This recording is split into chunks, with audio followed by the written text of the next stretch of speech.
Hello and welcome you all students to my channel જ્ઞાન જ્યોત ધોરણ 12 સંસ્કૃત વિષયમાં આજે આપણે અભ્યાસ કરવાના છે પદ 7 જેનું નામ છે સુભાષિત મધુ બિંદવઃ એટલે કે સુભાષિત રૂપી મધુ બિંદુ સંસ્કૃત સાહિત્ય જ્ઞાનનો અખંડ અપાર ખજાનો છે। આ જ્ઞાનના ખજાનામાંથી આપણે થોડાક બિંદુઓનો અભ્યાસ કરવાનો છે અને એ પણ અહીં આપણે જો વાત કરીશું તો એ છે સુભાષિતો। કોઈપણ સાહિત્યના આ જે તારામંડળ છે એમાં જે ચમકતા સિતારાઓ હોય છે એમાંના આ સુભાષિતોની વાત કરવાની છે અને એમાં જે સંસ્કૃત સાહિત્ય છે એ અલગ અલગ જગ્યાએ અલગ અલગ રીતે ઉપદેશના રૂપમાં સુભાષિતોનો સંગ્રહ કરી રાખ્યો છે અને એ સુભાષિતોનો આપણે અભ્યાસ કરવાનો છે। આ સુભાષિતો જે છે એ વ્યક્તિને ઘણીવાર માર્ગદર્શન રૂપ બનતા હોય છે અને શોર્ટમાં ટૂંકમાં કહી શકાય અથવા ઓછા શબ્દોમાં કહી શકાય એવી ખૂબ જ ગંભીર બાબતને પણ આ સુભાષિતો વણી લેતી હોય છે। તો આવી સુભાષિતોનો આપણે અભ્યાસ કરવાના છીએ તો ચોક્કસ આપણે પ્રસ્તાવનાથી શરૂઆત કરીશું। વિડીયો ગમે તો લાઇક, અન્ય વિદ્યાર્થીઓ માટે શેર અને વધુ વિડીયો જોવા માટે ચેનલને સબસ્ક્રાઈબ અને ખાસ આ ટીચિંગ પીડીએફ જે છે એ ચોક્કસ તમને ડિસ્ક્રિપ્શનમાં લિંક દ્વારા મળશે અને ટેલિગ્રામ ચેનલ પરથી તમે ડાઉનલોડ કરી શકશો। પ્રસ્તાવનાની સમજૂતી મેળવીએ તો સંસ્કૃત સાહિત્યમાં સુભાષિતોનો કેવો ખજાનો છે? અખૂટ ખજાનો છે, અખૂટ ખજાનો છે। આવા સુભાષિતો ક્યારેક કોઈ મહાકાવ્યમાં, ક્યારેક કોઈ રૂપકમાં, તો ક્યારેક કોઈ શાસ્ત્ર ગ્રંથમાં, તો વળી ક્યારેક મુક્તક તરીકે લોકમાનસમાં સ્થાન પામેલા હોય છે। હવે આ સુભાષિતોની વાત કરીએ તો સુભાષિતો કોઈ કવિતાના રૂપમાં નથી હોતા। ઘણીવાર શું હોય કે કોઈ પાઠ હોય, પાઠની અંદર આપણને વ્યવસ્થિત સમજૂતી આપી હોય અને ક્યાંક એક પંક્તિ દ્વારા પણ આપણને જે ઓવરઓલ પાઠ છે એની પણ સંક્ષિપ્તમાં સમજૂતી માટે એક સુભાષિત મૂકેલું હોય। નોર્મલ આપણે વાત કરીશું કંકણસ્ય લોભેન, આપણો જે 12મો પાઠ છે એમાં પણ તમે જોઈ શકો છો કે એક આપણને સ્ટોરી આપી છે વાઘની અને પેલા મુસાફરની, અને પછી થોડીક સુભાષિતો પણ વચ્ચે વચ્ચે આપી છે। તો આ રીતે પણ સુભાષિતોનો યુઝ કરેલો હોય છે, સમન્વય કરેલો હોય છે। તો શું કહીએ છીએ આપણે કે ક્યારેક મહાકાવ્યમાં હોય, કોઈ રૂપકના રૂપમાં હોય, કોઈ શાસ્ત્ર ગ્રંથમાં હોય, તો ક્યારેક મુક્તક એટલે કે છૂટા રૂપમાં પણ હોઈ શકે છે અને લોકમાનસમાં સ્થાન પામેલા છે। આ સુભાષિતોનો ગૂઢ અર્થ હોય છે એટલે ઘણીવાર આપણને એનું બેકગ્રાઉન્ડ અને હિસ્ટ્રી અથવા એ શું કહેવા માગે છે ખબર ના હોય તો સુભાષિત ઘણીવાર આપણને ખબર પડતી નથી કે શું કહેવા માગે છે, તો એનું બેકગ્રાઉન્ડ પણ આપણને થોડું ખબર હોવી જરૂરી છે।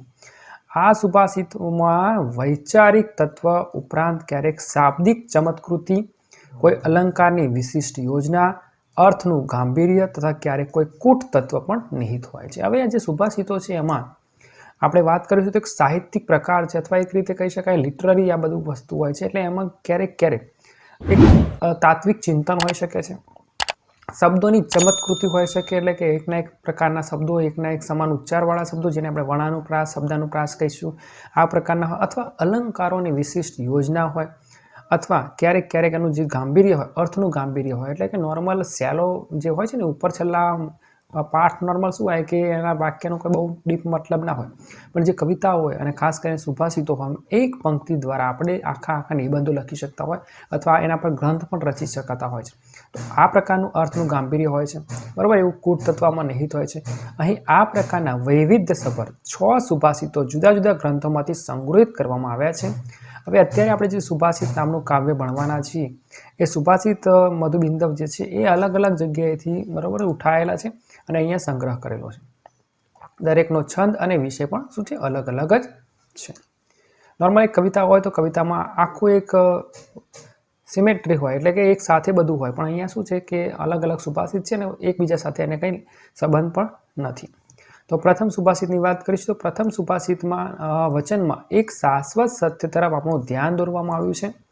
બીજું સુભાષિત જે છે માણસને સુભાષ અર્થાત સારું ભાષણ કરવાનો ઉપાય સૂચવે છે। પહેલું સુભાષિત આપણને સમજાવે છે કે પાણી જે છે એમાં નાવડું ચાલે છે અને ગાડું ચાલતું નથી, અને એ જ રીતે જમીન પર જે છે જમીન પર આપણને ખબર છે ગાડું ચાલે પણ નાવડું ન ચાલે, એટલે એ રીતે આપણને સમજૂતી આપવામાં આવી છે કે જે શક્ય હોય છે એ જ શક્ય હોય છે અને જે અશક્ય હોય છે એ અશક્ય હોય છે। એટલે ઘણી બાબતોમાં આપણે વગર જોઈતા વધુ પડતી જે પ્રકારે આપણે આશા રાખીએ અથવા વધુ પડતી મહેનત કરીએ પણ યોગ્ય હોતું નથી। બીજા સુભાષિતમાં આપણને પેલા સફેદ કપડા પર લાલ રંગની વાત કરી છે કે એ અત્યંત સ્થાયી થઈ જાય છે, એટલે ઘણીવાર આપણે બોલવા પર પણ કાબૂ રાખવાનું હોય છે, વાણી ક્યાં પ્રયોજવી એ પણ આપણે સમજવું પડશે। ગમે ત્યાંની વ્યક્તિ સાથે ગમે તેમ બોલ કરવું અથવા નિમ્ન કક્ષાની વાતો કરવી અથવા નાના મોટા એવા જોક્સ આપવા અથવા એ બોલ કરવું, વધુ પડતું બોલવું, એનાથી અટકવાની વાત કરી છે અને એવી જગ્યાએ બોલવું કે જ્યાં આપણા બોલવાથી થોડોક પ્રભાવ પડતો હોય, બરાબર છે, એની અહીંયા વાત કરી છે. ત્રીજા પદમાં 3 વસ્તુઓની ખાસિયત અને ચોથા પદમાં સજ્જનની વિશેષતા વર્ણવી છે. સજ્જન કેવો હોય અને 3 વસ્તુઓની પણ આપણે વાત કરીશું વિશેષમાં. 5મું પદ સંવાદાત્મક છે, જેમાં શિવ પાર્વતીની થોડીક વાત કરેલી છે. ટૂંકા અને બે અર્થ ધરાવતા પ્રશ્નો પાર્વતીના મુખમાં અને તેના ઉત્તર શિવના મુખે મુકાયા છે. 5માની વાત આ છે. 6ઠ્ઠું વાત કરીશું તો 6ઠ્ઠું પદ નીતિવચન છે અને જણાવે છે કે મોટાઈ કે સ્થૂળતા મહિમાનું કારણ નથી. ઘણીવાર આપણે મોટી વસ્તુઓ પર વિશ્વાસ વધુ કરતા હોય છે, તો આપણને એવું લાગતું હોય છે કે આ મોટું છે એટલે વધુ સારું કામ કરી શકશે, પણ એવું જરૂરી હોતું નથી. આપણે ઘણીવાર ગુજરાતીમાં પણ ભણ્યા હોય છે કે જ્યાં આપણે તલવારથી કામ કરી શકીએ તો તલવારથી યુઝ થાય અને જ્યાં સોયનું કામ હોય ત્યાં સોયથી કામ થાય, બરાબર. હિન્દીમાં પંક્તિ છે કે જहाँ કામ કરે તલવારી વहाँ ક્યાં કરે સુઈ, અને જहाँ કામ કરે સુઈ વहाँ ક્યાં કરે તલવારી. એટલે કે કપડાં સિવાય તલવારથી કામ ન થાય. એટલે દરેક વસ્તુનું એક અલગ મહત્વ હોય છે અને અહીંયા એક ખાસ સમજાવે છે કે મોટી વસ્તુ હોવી એ પૂરતું નથી હોતું, બરાબર છે. એટલે હિન્દીમાં પણ પંક્તિ છે કે ઊંચું ઝાડ હોય તાળનું પણ છોયડો તો આપે નહીં, ના ફળ આપે, તો બહુ ઉપર હોય તો લાભ કંઈક દાયી હોતું નથી. એ જ રીતે અહીંયા સમજાવે છે. આ ઉપરાંત કહે છે કે નાના કે સૂક્ષ્મ પદાર્થોનો પણ અનેરો મહિમા છે. મેં કીધું એ પ્રમાણે કે સોય છે એ પણ ઇમ્પોર્ટન્ટ છે, એનું પણ એક કામ છે. પ્રસ્તુત પાઠમાં જે આપણે પદ્યપાઠ છે એમાં સંગ્રહિત પદ્યોમાંથી વિદ્યાર્થીએ 2 પ્રકારે પ્રેરણા લેવાની છે. અહીં વ્યક્ત થયેલા વિચાર રાશિને વિચારરૂપી જે સંગ્રહરૂપી જે ખજાનો છે એને હૃદયગમ કરીને, હૃદયને એટલે પસંદ કરીને આપણે એને લાઈફમાં ઉતારીને એક બાજુ પોતાના વિચાર વૈભવને વધારવાનો છે, બરાબર. આપણે વિચારશૈલી અને ખાસ કરીને પોઝિટિવ વિચાર હોય અને સારામાં સારા ક્રિએટિવ વિચારો આવે એ પ્રકારના વિચાર વૈભવને વધારવાનો છે. તો બીજી બાજુ પદ્યોમાં પ્રયુક્ત પદાવલીને બરાબર સમજી અને જે સિન્ટેક્સ છે એટલે કે વાક્ય રચનાઓ જે છે એને સમજીને ભવિષ્યમાં તમે કોઈ કવિ બનવા માગતા હોય અથવા વાક્ય રચનાને સમજીને તમે કોઈ જગ્યાએ એક્સપ્રેશનમાં અભિવ્યક્તિ કરવા માગતા હોય તો પોતાની ભાષાકીય સમૃદ્ધિને પણ વધારી શકાશે. હવે આપણે વાત કરીશું પ્રથમ પદની વાત કરીશું. તો પ્રથમ પદ આપણને શું કહે છે જોઈએ. યત અશક્યમ ન તત શક્યમ. અશક્યમ એટલે અસંભવ, યત એટલે કે જે અસંભવ છે, ન એટલે નથી, તત એટલે કે તે, શક્યમ એટલે કે સંભવ. એટલે શું છે કે જે અસંભવ છે તે સંભવ નથી. એટલે આપણે સરળ ભાષામાં વાત કરીએ તો અગ્નિ ગરમ હોય છે નોર્મલ, તો એ અગ્નિ ઠંડો ના થઈ શકે, તો એ અશક્ય છે. આ નોર્મલ આપણે ઉદાહરણ તરીકે સમજીશું, પછી એ ભવિષ્યમાં થઈ જાય એ બધું અલગ વસ્તુ છે, પણ આપણે આ રીતે ઉદાહરણ તરીકે સમજીશું. તો એ કહે છે કે જે અસંભવ છે તે સંભવ નથી અને એના માટે ઉદાહરણ આપે છે અને આગળ જોઈશું. યત એટલે કે જે, શક્યમ જે સંભવ છે, શક્યમ સંભવ છે, એવ એટલે જે, તત એટલે કે તે, અને જે સંભવ છે એ સંભવ છે. એટલે અહીંયા 2 વસ્તુ સમજાવી છે કે કેટલીક વસ્તુઓ શું હોય છે કે અસંભવ હોય છે અને કેટલીક વસ્તુઓ શું હોય છે સંભવ હોય છે. એટલે જે સંભવ છે એ સંભવ છે અને જે અસંભવ છે એ સંભવ છે. એટલે કે કુદરતના જે એક રીતે એનું જે પ્લાનિંગ છે એમાં આપણે બહુ દખલગીરી કરવાની રહેતી નથી. અમુક વસ્તુ શક્ય હોય છે, અમુક વસ્તુ અશક્ય હોય છે. અને એનું એક ઉદાહરણ આપે છે આમાં.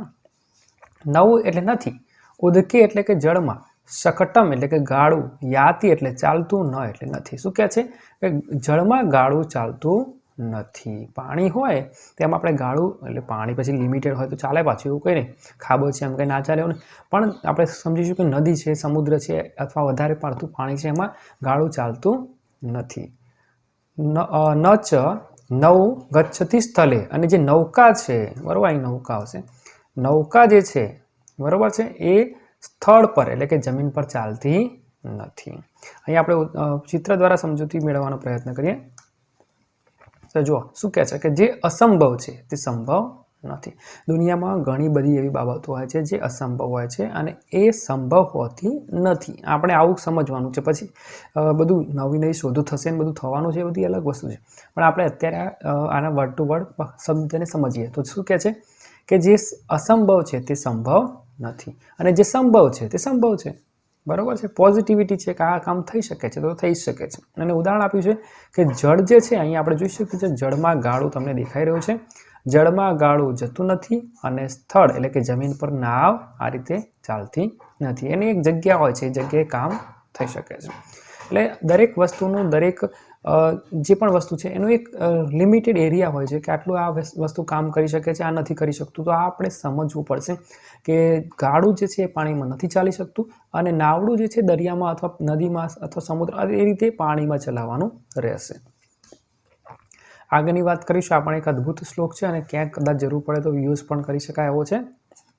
વચ એટલે કે વાણી, તત્ર એટલે કે ત્યાં, પ્રયોગતમ એટલે કે પ્રયોજવી જોઈએ. વાણી ક્યાં પ્રયોજવી જોઈએ, ક્યાં બોલવું જોઈએ, આ પણ આપણે યાદ રાખીશું. ઘણીવાર લોકો એટલા બધા બોલકણા હોય છે કે બોલ જ કરતા હોય છે. એમની વાણીનો પછી કહી શકાય કે કોઈ મહત્વ નથી હોતું, ઇમ્પોર્ટન્સ નથી હોતું. તો શું કહે છે કે વચ તત્ર પ્રયોગતમ, વાણી ત્યાં પ્રયોજવી જોઈએ. ક્યાં પ્રયોજવી જોઈએ? યત્ર ઉક્તમ એટલે કે જ્યાં બોલવાનું શું મળે? લભતે એટલે કે પ્રાપ્ત થાય, ફલમ એટલે ફળ પ્રાપ્ત થાય. એટલે ઘણીવાર આપણે આપણી રજૂઆતો કરતા હોઈએ છીએ, બરાબર. આપણે કોઈકને કશું કહે કરતા હોઈએ પણ આપણી વાત સાંભળવા તૈયાર હોતા નથી. તો આ શું કહેવામાં આવે છે? જ્યાં આપણી વાણીની અસર થાય, જ્યાં પ્રભાવ પડે ત્યાં આપણે બોલવું જોઈએ. અને એના માટે એનું ઉદાહરણ કયું આપ્યું છે કે સ્થાયી ભવતી એટલે કે કાયમી બની જાય છે. ચ એટલે અને, અત્યંતમ એટલે અત્યંત, રાગ એટલે રંગ, શુક્લ પટે એટલે કે સફેદ કાપડ પર, યથા એટલે જેમ. તે આપણે સમજીશું કે કોઈ પણ કલર છે એ સફેદ કાપડ પર અત્યંત સ્થાયી બની જાય છે. અલગ કલરનું કપડું હોય, ફોર એક્ઝામ્પલ બ્લેક કલરનું કપડું હોય તો ત્યાં આપણે નોર્મલ કોઈ કલર છે એ સ્થાયી રહેતો નથી, તો દેખાતો પણ નથી. તો એનો મતલબ કે એ એટલું સફળતાપૂર્વક કામ થઈ શકતું નથી. પણ સફેદ કાપડ પર આપણે જોઈએ, જો અહીંયા સફેદ કાપડ પર છે કોઈ ડાઘો પડ્યો છે તો તરત એ એની અસર કરે છે, તરત ઇમ્પ્રેશન પડે છે, દેખાય છે. તો અહીંયા શું કહે છે કે જેમ સફેદ કાપડ પર લાલ રંગ અત્યંત સ્થાયી બની જાય છે, તેમ ત્યાં જ્યાં બોલવાનું ફળ મળે, પ્રાપ્ત થાય, ત્યાં જ વાણી પ્રયોજવી જોઈએ. ખાસ કરીને વિદ્વાનોની વાત કરીએ, જે લોકો જ્ઞાની હોય છે, મહાન મોટા ઋષિ હોય છે, એ નાની બાબતોમાં બહુ બોલતા નથી, ઓછું બોલે છે. એમને ખબર હોય છે કંઈ બોલવાથી કંઈ મોટા લાભ થતા નથી. એમને ખબર હોય છે કે ક્યાં બોલવું જોઈએ, એટલે ચૂપ રહેતા હોય છે. તો આ વસ્તુ પણ આપણે સમજીશું ને એમાં એક રીતે મારા મતે મૌન જે છે એનું પણ મહત્ત્વ અહીં આપણે સમજાવવાનો પ્રયત્ન કરી રહ્યા છીએ કે વાણી ત્યાં જ પ્રયોજવું જોઈએ જ્યાંનું ફળ મળવાનું હોય. અને એના માટે કવિએ આપણને કાપડનું ઉદાહરણ આપ્યું છે કે જેમાં કોઈ પણ કલર, અહીંયા લાલની વાત કરીશું તો લાલ કલર પણ અત્યંત સ્થાયી થઈ જાય છે, એટલે કે દેખાય છે, એની અસર પડે છે. તો ત્યાં જ આપણે વાણી પણ પ્રયોજવી જોઈએ. આ ત્રણ વસ્તુઓની પણ હવે અદ્ભુત વાત કરી છે અને એ છે વાર્તા. વાર્તા એટલે સમાચાર. અને કેવા સમાચાર છે? ચ એટલે અને કૌતુકાવતી એટલે કે કુતૂહલ જગાડે તેવા.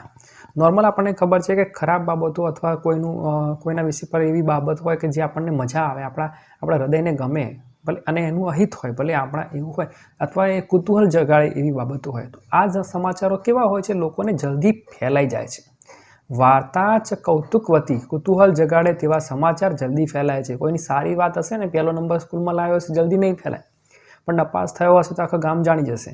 તો વસ્તુ શું છે કે કુતૂહલ જગાડે એવા સમાચાર. વિમલા એટલે કે પવિત્ર, ચ એટલે કે અને વિદ્યા, પવિત્ર વિદ્યા, જેની પાસે ભરપૂર જ્ઞાન છે, આ જ્ઞાન ઓટોમેટિક ફેલાય છે. આપણા સંસ્કૃતની વાત કરીએ તો પૂર્વ સમયમાં, આપણે પ્રાચીન સમયની વાત કરીશું, તક્ષશિલા, નાલંદા જેવી યુનિવર્સિટીમાં જે અદ્ભુત જ્ઞાન હતું એ વિશ્વમાં ફેલાયેલું હતું.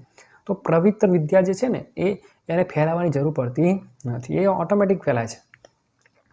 લોકોત્તરમ એટલે કે શ્રેષ્ઠ, લોકોમાં ઉત્તર એટલે કે શ્રેષ્ઠ, પરિમલ એટલે કે સુગંધ, ચ એટલે અને, કુરંગ નાભી એટલે હરણની નાભીમાં રહેલી સુગંધ, એ પણ જાતે ફેલાય છે. ત્રણ વસ્તુ છે: કુતૂહલ જગાડે એવા સમાચાર, પવિત્ર વિદ્યા, બરાબર, પવિત્ર અને શ્રેષ્ઠ વિદ્યા છે, અને શ્રેષ્ઠ સુગંધ જે હરણની નાભીમાં રહેલું છે. આ ત્રણ વસ્તુ જે છે એ આપોઆપ ફેલાતી હોય છે. અને એ કોની જેમ ફેલાય છે એની જો તુલનાની વાત કરીશું તો લખે છે કે તૈલસ્ય એટલે કે તેલના, બિંદુર ઇવ ટીપાની જેમ, વારેણી એટલે કે પાણીમાં એક ટીપું તેલનું પડ્યું હોય તો આખા ફ્લોર પર ફેલાઈ જાય. એ પાણીની જે સપાટી હોય એના પર બધે આમ ફેલાઈ જાય. તો એ રીતે સમજાવે છે. અને શું કહે છે? દુર્નિવારમ રોકવા મુશ્કેલ છે. એતત એટલે કે આ, ત્રય એટલે કે ત્રણેય, પ્રસરતી ફેલાય છે, સ્વયમેવ એટલે કે જાતે જ, અથવા સ્વયં, ભૂમો એટલે પૃથ્વી પર. આ સંસારમાં આ ત્રણ વસ્તુઓ કહે છે જાતે જ ફેલાય છે. કઈ? કુતૂહલ જગાડે એવા સમાચાર, પવિત્ર વિદ્યા અને શ્રેષ્ઠ સુગંધ જે હરણની નાભીમાં રહેલી છે. આ ત્રણેય વસ્તુ જાતે ફેલાય છે, સ્વયં ફેલાય છે આ સંસારમાં, આ પૃથ્વી પર. અને કોની જેમ ફેલાય છે? તો જેમ કહે છે કે આપણે ચિત્ર પણ છે કે જેમ પાણીમાં પડેલું તેલનું ટીપું. જોઈએ, કુતૂહલ જગાડે તેવા સમાચાર, નિર્મળ અથવા પવિત્ર વિદ્યા, બરાબર છે, હરણની નાભીમાં રહેલી અસામાન્ય અથવા શ્રેષ્ઠ સુગંધ રોકવા અત્યંત મુશ્કેલ છે. અહીંયા આપણે જોઈ રહ્યા છીએ ને 3 વ્યક્તિઓ જે છે વાતો કરે છે, ભાઈ કુતૂહલ જગાડે એવા સમાચાર છે. તરત આપણે એકબીજાને શેર કરવાનું ચાલુ કરતા હોય છે. તો કુતૂહલ જગાડે એવા સમાચાર. આ હરણ આપણે જોઈ રહ્યા છીએ, તો હરણની નાભીમાં રહેલી સુગંધ અને આ પાણી ઓકે. અને ત્રીજી વસ્તુ જે છે પવિત્ર વિદ્યા. ઓકે, એ 3 વસ્તુ છે એ કોની જેમ ફેલાય છે? તો પાણીમાં પડેલા તેલના ટીપાની માફક ફેલાય છે. આ ત્રણેય જળમાં પડેલા તેલના ટીપાની માફક સ્વયં ફેલાય છે. હવે આગળની વાત કરીએ તો શું કહે છે? ચોથો શ્લોક પદ ઉદયતી. ઉદયતી એટલે ઉદય પામે છે. યદિ જો, બાનું એટલે કે સૂર્ય, પશ્ચિમે એટલે કે પશ્ચિમે દિશામાં, દિવ્ય ભાગ એટલે કે દિશામાં. અહીંયા જે સજ્જન માણસ છે એ બોલ્યા પછી ફરતા નથી, બરાબર? પ્રાણ જાય પર વચન ન જાય. એના માટે અહીંયા થોડીક સમજૂતી આપી છે કે ઉગે. ક્યાં ઉગે ભાઈ? સૂર્ય પશ્ચિમ દિશામાં. નોર્મલ આપણને ખબર છે કે સૂર્ય પૂર્વમાં ઉગે છે, પણ જો સૂર્ય પશ્ચિમ દિશામાં ઉદય પામે, જો સૂર્ય પશ્ચિમ દિશામાં ઉદય પામે, મેરુ પર્વત જે છે, બરાબર છે, મેરુ પર્વત એ ડગે, મેરુ પર્વત પણ પ્રચલિત એટલે કે ચલિત થઈ જાય. અને અગ્નિ જે છે ને, યદિ જો, યાતિ એટલે બની જાય, વહની અગ્નિ પણ શું થઈ જાય? શીતતામ થઈ જાય, બરાબર? થોડા શબ્દોની આગળ પાછી થઈ ગઈ છે, પણ ઓકે, અગ્નિ પણ શીતળ થઈ જાય. 3 વસ્તુ યાદ રાખીશું. સૂર્ય પશ્ચિમ દિશામાં ઉગે, મેરુ પર્વત ડગે અને અગ્નિ પણ જો ઠંડો થઈ જાય. અને આગળની વાત કરીશું. વિકસિતી યદિ પદ્મ, અને ખીલે છે જો કમળ. કમળ ક્યાં ખીલે? પર્વતાગ્રે, પર્વતના શિખર પર, શિલાયામ, પથ્થરોની વચ્ચે. નોર્મલ આપણને ખબર છે કે કમળ કાદવમાં, સરોવરોમાં ખીલતા હોય છે, પાણીમાં ખીલતા હોય છે, પણ છતાંય જો એ કદાચ પથ્થરો વચ્ચે ખીલી જાય, એટલે કે બધું વિરોધાર્થી બતાવ્યું છે, ખીલે. ભવતી નથી પામતું. શું નથી પામતું? પુનરુક્તમ એટલે કે પુનરુક્તિ ભાષિતમ, બોલેલું, સજ્જનાનામ, સજ્જનો વડે. જે સજ્જનો વડે બોલાયેલું છે એ ફરી પુનરુક્તિ પામતું નથી. પુનરુક્તિ પામતું નથી એટલે સજ્જનો બોલીને ફરી જતા નથી. પ્રાણ જાય પર બચન ન જાય, એમ નોર્મલ અહીંયા સમજાવે છે કે સજ્જન બોલે ને ત્યારે ખાસ કરીને વિચારીને પહેલાં તો બોલવું જોઈએ. પછી પેલા ભીષ્મ પિતા જેવું છે કે એકવાર ભીષ્મ પ્રતિજ્ઞા લઈ લીધી ને એટલે પછી એમાંથી છટકવાની બારી શોધવાની નથી. એમ અહીંયા આપણને પણ સમજાવે છે કે ભલે સૂર્ય પશ્ચિમ દિશામાં ઉગે, મેરુ પર્વત ડગી જાય. પેલું ગુજરાતીમાં કવિતા ગીત છે ને, મેરુ તો ડગે પણ જેના મન ન ડગે, બરાબર? આ મેરુ પર્વત જે છે, કૈલાસની વાત કરીશું તો હિમાલય તરફની એક ઉચ્ચ શિખરની વાત છે, અને એની વાત છે. તો તે કદાચ હલી જાય અથવા ડગે, અથવા આગળ કહીશું તો અગ્નિ કે જે ગરમ હોય છે પણ છતાંય ઠંડો થઈ જાય. અને કમળ કે નોર્મલ જે છે સરોવરમાં અથવા કાદવમાં ખીલતા હોય છે, એ પણ પર્વતોની ટોચ પર, શિખરોની ટોચ પર, પર્વતો વચ્ચે ઉગે, પથ્થરો વચ્ચે ઉગે. આ બધું થઈ શકે, પણ સજ્જનો એકવાર બોલ્યા પછી ફરી બોલે નહીં. જોઈએ હવે થોડાક ચિત્રો સાથે. જો સૂર્ય પશ્ચિમ દિશામાં ઉદય પામે, નોર્મલ આપણે સૂર્યનું ચિત્ર એડ કર્યું છે, એટલે તમારે સમજવાનું છે કે સૂર્ય નોર્મલ તો પૂર્વમાં ઉગવાનો છે, ઉગે છે, પણ કદાચ પશ્ચિમમાં ઉગી જાય. મેરુ પર્વત એક મોટો પર્વત છે, એક રીતે આપણે સમજીશું. મેરુ પર્વત ચરિત થાય, બરાબર છે. જો અગ્નિ ઠંડો થઈ જાય, તથા કમળ આપણે બતાવ્યું છે, પણ યાદ રાખીશું, આ રીતે પહાડો પર, પર્વતોની ટોચ પર, શિખર પર, પથ્થરોની વચ્ચે ખીલે, છતાં પણ શું કહે છે? સજ્જનો વડે બોલાયેલું વચન પુનરુક્તિ પામતું નથી. એટલે એકવાર બોલ્યા પછી ફરી જવાય નહીં. પ્રોમિસ છે ને, એકવાર કર્યા પછી બદલવું નહીં, એ કહે છે. આગળ શું કહે છે? કહ એટલે કે કોણ છો? અહીંયા હવે પાર્વતી અને શિવ પાર્વતીની વાત છે. શિવ બહારથી ક્યાંકથી આવ્યા છે અને પાર્વતી દરવાજો બંધ કરીને બેઠા છે, એક રીતે કહીશું તો. અને પાર્વતી પૂછે છે કે તમે કોણ છો, અને એમનો પરિચય આપે પછી એમને એન્ટ્રી મળવાની છે. પાસવર્ડ સિસ્ટમ અહીંથી મને લાગે ત્યાં સુધી ચાલુ થઈ હશે કે ભાઈ તમારે એન્ટ્રી જોઈશે તો પાસવર્ડ આપવાનો છે. હવે શિવ પોતાનો પરિચય આપવા માટે એમના જે અલગ અલગ નામો છે એ કહેતા હોય છે, પણ પાર્વતી એમનો બીજો મતલબ કાઢીને, બરાબર છે, એક રીતે એક સમાસ અને એક રીતે અદ્ભુત સમાસ પ્રચુરતા, અથવા એક રીતે કહીશું કે શબ્દાવલીનો યુઝ કર્યો છે. દ્વિઅર્થી શબ્દોનો મતલબ છે અહીંયા, એ પણ આપણે સમજીએ. કહ એટલે કોણ છો, ત્વમ એટલે કે તમે, શૂલી એટલે કે ત્રિશૂળવાળો, મૃગ એટલે શોધ, ભીષજમ વૈધને. અહીંયા આપણે આટલા સુધી સમજીએ. તો શું કહે છે કે પાર્વતી પૂછે છે કે તમે કોણ છો, તો શિવ શું કહે છે કે હું શૂલી એટલે કે મારી પાસે ત્રિશૂળ છે, એટલે કે હું ત્રિશૂળવાળો ભગવાન શિવ છું, એમ કહેવા માંગે છે. પણ પાર્વતી એમ કહે છે, શૂલીનો બીજો મતલબ થાય છે બીમાર હો. બે મતલબ છે, એક ત્રિશૂળવાળો અને બીજો બીમાર. તો પાર્વતી એમ સમજે છે કે તમે બીમાર છો. તો શું કહે છે? મૃગ એટલે શોધ. કોને શોધ? ભીષજમ એટલે કે વૈધને શોધ. શંકર એમ કહેવા માગે છે, ભગવાન શંકર, કે હું ત્રિશૂળધારી છું, શિવ છું એમ કહેવા માગે છે. જ્યારે પાર્વતી એમ કહે છે કે જો તમે બીમાર હો તો તમે વૈદ્યને શોધો. આગળ શિવ કહે છે શું કે નીલકંઠમ, નીલકંઠ. નીલકંઠ એટલે ભગવાન શિવે જ્યારે વિષ પીધું ત્યારે એમનું જે ગળું છે એ નીલા કલરનું, જાંબુડિયા કલરનું થઈ ગયેલું. તો નીલકંઠ કહે છે કે હું નીલકંઠ છું, એટલે ભગવાન શિવ છું. પ્રિય અહમ કહે છે પ્રિય હું તો નીલકંઠ છું, એટલે ભગવાન શિવ છું. તો હવે નીલકંઠ બીજું કોણ છે? તો મોરની પણ તમે ગરદન જોશો તો એમાં પણ જાંબુડિયો કલર છે, તો એ પણ નીલો છે. તો પાર્વતી હવે નીલકંઠનો મતલબ મોર કાઢે છે. તો શું કહે છે કે કેકામ એટલે કે મોરનો, એકામ ટહુકો કુરુ એટલે કે કરો. પાર્વતી એમ સમજે છે કે તમે મોર છો એમ કહેવા માંગે છે, હું મોર છું, તો પછી તમે ટહુકો કરો. જ્યારે શિવ શું કહેવા માંગે છે કે હું નીલકંઠ છું, એટલે કે હું શિવ છું. નામ એમનું નીલકંઠ એટલે કે શિવ છે, પણ નીલકંઠનો બીજો મતલબ પણ મોર થાય છે. તો જો તમે મોર હોવ તો પછી ટહુકો કરો. આગળ શું કહે છે? પશુપતિ. ભગવાન શું કહે છે કે હું પશુપતિ છું, પશુઓનો સ્વામી છું, પ્રાણીઓનો સ્વામી છું, ભગવાન શિવ છું એમ. તો પાર્વતી શું કહે છે? નૈવ એટલે નથી, દૃષ્ટિ એટલે દેખાતા, વિષાણ એટલે બે શિંગડા. જો તમે પ્રાણીઓના સ્વામી હોય બરાબર છે, તો તમારા શિંગડા તો દેખાતા નથી બરાબર. એટલે પશુપતિનો એમનો મતલબ અલગ અલગ કાઢ્યો છે. પશુપતિ ભગવાન શિવ છે, પશુપતિઓ પશુઓના સ્વામી છે. જ્યારે પાર્વતી એમ કહે છે કે જો તમે પશુઓના રાજા હો તો તમારે શિંગડા હોવા જોઈએ, જે તમારા દેખાતા નથી.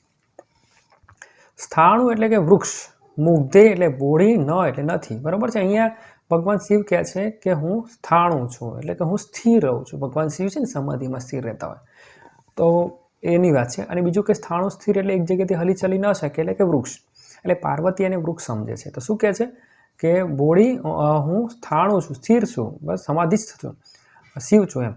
તો પાર્વતી શું સમજે છે કે એ વૃક્ષ છે. તો કહે છે વધતી ન વધતી એમ નથી બોલતા, તરુ હોય એટલે વૃક્ષ. વૃક્ષો તો કંઈ કશું બોલે નહીં, તો સ્થિર હોય, શાંત પ્રજ્ઞ હોય, ભાઈ એ કશું ના બોલે. કહે છે તમે વૃક્ષ હો તો તમે કેવી રીતે બોલો છો બધું. આગળ શું કહે છે? જીવિતેશ એટલે કે પ્રાણીઓનો, શિવાયા એટલે કે શિવાનો, ગચ્છ એટલે કે જા. અહીંયા શું કહે છે કે હું પ્રાણીઓનો સ્વામી છું, અને અહીંયા શિવ છું એમ, પ્રાણીઓનો સ્વામી શિવ છું. અને અહીંયા શિવાનો બીજો મતલબ થાય છે શિયાળવી, શિયાળવીનો સ્વામી એટલે કે શિયાળનો પતિ. તો કહે છે કે જો તમે શિયાળવીનો પતિ હો તો તમે જાઓ, ક્યાં જાઓ? અટવ્યામ, વનમાં જાઓ.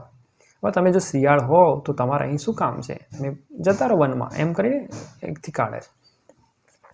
ઇતિ એટલે એમ, ઋતવચા એટલે બોલતા બંધ કરી દેવામાં આવ્યા છે તેવા. એમની વાણીને અહીંયા અટકાવી દેવામાં આવી છે. ગમે તેવું બોલે, ગમે તે નામ આપ્યું, પણ પાર્વતી સાંભળવા તૈયાર, સમજવા તૈયાર નથી. પાતું એટલે કે રક્ષણ કરો, વહ એટલે કે તમારું, ચંદ્રચૂડ એટલે શિવ ભગવાન. જોઈએ હવે ગુજરાતીમાં સમજૂતી.